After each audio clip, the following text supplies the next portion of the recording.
Halo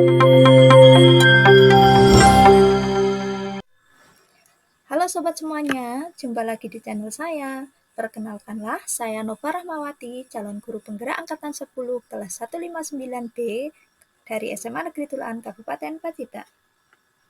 Pada kesempatan ini, saya akan memaparkan tugas demonstrasi kontekstual modul 1.1 pendidikan yang berpihak pada murid. Ki Hajar Dewantoro membedakan istilah pengajaran dan pendidikan. Pengajaran adalah bagian dari pendidikan. Pengajaran merupakan proses pendidikan dalam memberi ilmu atau berfaedah untuk kecakapan hidup anak secara lahir dan batin. Sedangkan pendidikan adalah memberi tuntunan terhadap segala kekuatan kodrat yang dimiliki anak agar ia mampu mencapai keselamatan dan kebahagiaan yang setinggi-tingginya. Menurut Ki Hajar Dewantoro, pendidikan adalah tempat persemaian benih-benih kebudayaan dalam masyarakat. Ki Hajar Dewantoro meyakini untuk menciptakan manusia Indonesia yang beradab, maka pendidikan menjadi salah satu kuncinya.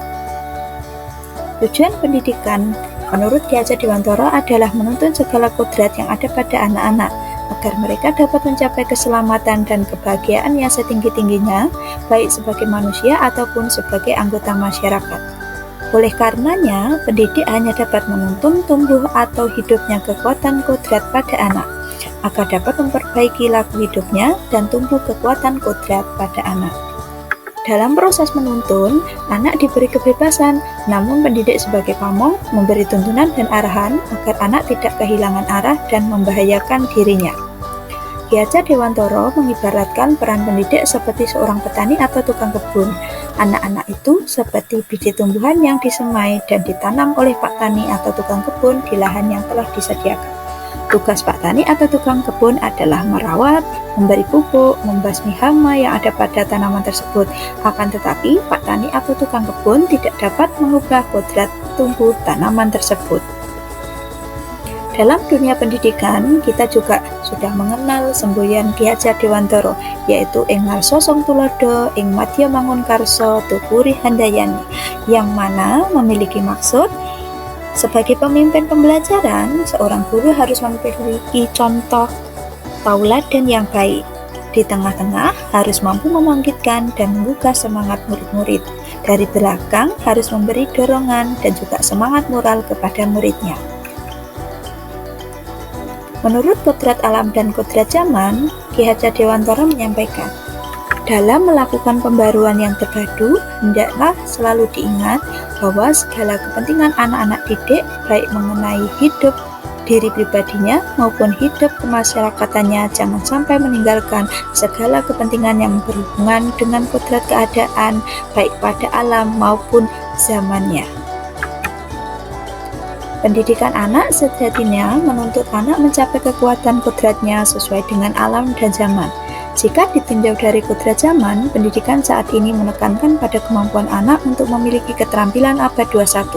Sedangkan, menurut kodrat alam, konteks lokal sosial budaya murid di Indonesia memiliki karakteristik yang berbeda dengan murid di daerah lain, sesuai dengan karakteristik dan kearifan lokal daerah masing-masing. Dalam melakukan perubahan, kita juga mengenal asas trikon, yaitu kontinuitas, konvergensi, dan juga konsentris.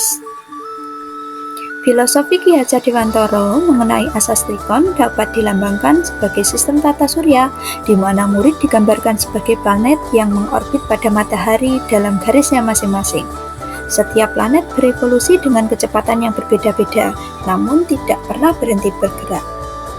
Planet satu dan planet yang lain juga memiliki karakteristik yang berbeda dan tidak bisa disamakan.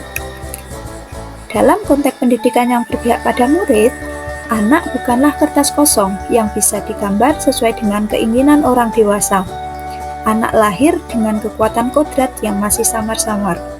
Tujuan pendidikan adalah menuntun anak untuk menebalkan garis samar-samar agar dapat memperbaiki lakunya untuk menjadi manusia yang seutuhnya. Untuk menebalkan laku anak disesuaikan dengan kekuatan kontak diri anak dan sosiokulturnya sesuai dengan asas trikon. Selain itu, pendidik juga harus bisa memperlakukan anak sesuai dengan tumbuh kembang anak. Perlakukan anak sesuai dengan usianya. Filosofi pendidikan Ki Hajar Dewantara berhamba pada anak adalah student center. Seperti juga pada asas yang diterapkan pada taman siswa, bebas dari segala ikatan, dengan suci hati mendekati sang anak, bukan untuk meminta sesuatu hak, melainkan untuk berhamba pada anak. Implementasi perwujudan pemikiran Ki Hajar Dewantara yang berpoin pada pendidikan berpusat pada murid di SMA Negeri Tulaan adalah yang pertama, perumusan visi misi sekolah. Yang kedua, pelaksanaan kegiatan pembelajaran dengan metode bervariasi atau pembelajaran diferensiasi. Yang ketiga adalah pelaksanaan proyek penguatan profil pelajar Pancasila pada kurikulum Merdeka. Yang keempat adalah pelaksanaan ekstrakurikuler dan program SMA double track sesuai dengan minat dan juga bakat masing-masing siswa. Dalam menerapkan pendidikan yang berpihak pada murid, terdapat beberapa tantangan yang kita temui. Yang pertama adalah karakteristik peserta didik yang beragam, rendahnya kompetensi guru dalam mengelola pembelajaran, pemahaman pemikiran filosofi pendidikan Ki Hajar Dewantara yang masih kurang, dan sarana prasarana yang belum optimal, yang belum lengkap. Adapun solusi untuk mengatasi tantangan tersebut adalah yang pertama, guru melakukan asesmen diagnostik sebelum mengajar dan menerapkan pembelajaran diferensiasi sesuai dengan minat dan juga bakat anak. Yang kedua adalah peningkatan kompetensi guru melalui berbagai diklat atau pelatihan. Yang ketiga adalah pemberian contoh atau role model terkait pelaksanaan pemikiran Ki Hajar Dewantara terkait pendidikan, yaitu pembelajaran yang berpusat pada murid. Yang keempat adalah pemanfaatan sarana dan prasarana dengan memanfaatkan keunggulan daerah menjadi media pembelajaran yang inovatif. Sekian pemaparan dari saya. Jangan lupa untuk share, like, dan subscribe ya. Sampai jumpa di pemaparan video berikutnya.